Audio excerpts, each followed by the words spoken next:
Hi everyone, and welcome back to another video. I am stuck in Germany.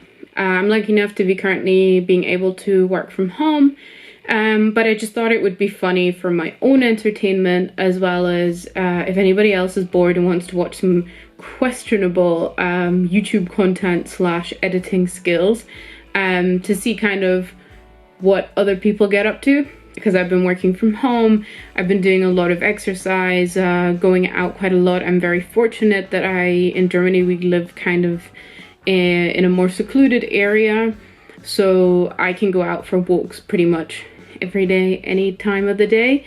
The chances of you meeting someone in the forest normally are pretty slim. They still are. You'll probably just see a whole lot of sweatpants and no makeup. Oh, and a bit of baking. I'm just grateful to get to spend some time with my parents.